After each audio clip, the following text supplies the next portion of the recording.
Making changes to your home takes a leap of faith, and I think it's time we convince Mary that a few minor, well-thought-out adjustments could make a huge difference.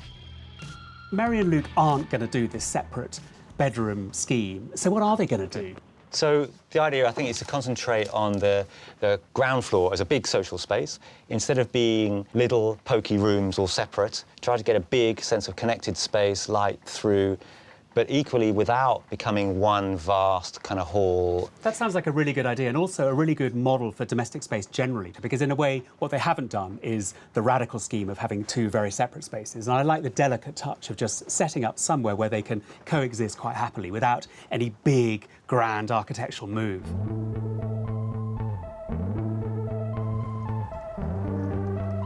With work underway, Mary can't afford to hesitate.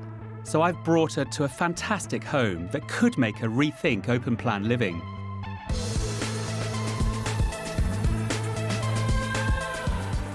Hi, Mary. Hi, Luke. Hi, how are you? How you doing? Good. Good nice to see you. Pleased to see you. Looking forward to today. Good. So, what do you think? Really, really like the outside and looking forward to seeing inside. Yeah, it looks lovely.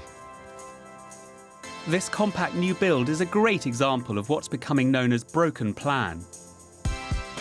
So come on in.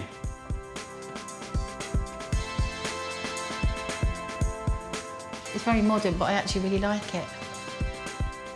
Broken plan is where an open space is loosely divided by partitions, furniture or lighting.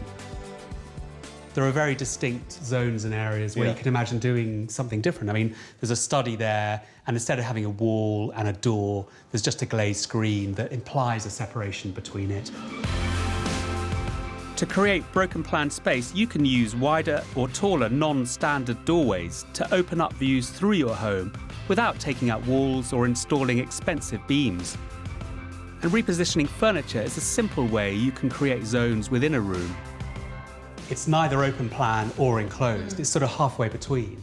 There's this opening here, which works really well. So it's full height. You benefit from seeing the full length of the building. Yeah, I can picture something like this where it's quite split but open.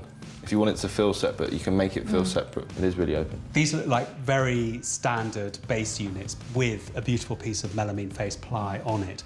But then what's nice about this is that the floor goes right underneath it. So again, it adds to that sense of the space feeling bigger. By using simple tricks like lifting furniture off the floor or choosing a single colour for walls and floors, you can create a feeling of space. Feels like one building, yet there are these separate zones, and the zones aren't made with doors and walls, they're made by implying a separate area. Do you think it's something that you'd think about doing now? I think I would now, yeah. It would definitely work for us. Definitely. See what that's like. Roof lights over the stairwell like this are a simple way to flood light into your home in what can traditionally be the gloomiest space. Well, I mean, this is a space that doesn't give you any more floor space in a house that isn't huge, and yet, for me, it feels essential. Because you're a lot more conventional the way you think about how a property should be.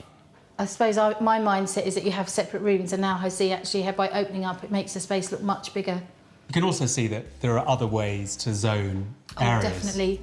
Yeah. Whether it's a floor level or a different material, I can see that. The main thing would be that you can have it open, but still make it feel separate. It sounds cliche and like architecture speak, separate, but you know, but it can actually be done. And I'd say that's the biggest thing, because Mum's quite rigid in her views, and so I reckon it's probably took down some of her boundaries in her head in terms of what we can do with the house.